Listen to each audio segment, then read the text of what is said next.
Cô con cá gì lạ vậy cô? Cá rén. Con rén hả? Hèn chi nhìn thấy cũng giống á. Nó nhỏ cỡ đó, có con nào bự hơn không cô? Có hả? Dạ.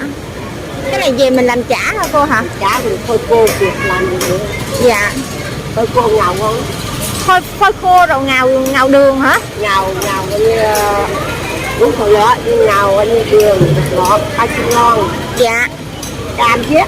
Dạ. Ngào em mê. Thì con cha ta bị không cái đợt nó đi là có mà gỡ cái cơm này nó không chịu mà nó bị gỡ cái đây. Cá này là hình như cá này con cũng mới thấy luôn á. Đây ngào luôn. Dạ. Chị xí này có cơm gì em nhiêu em còn không?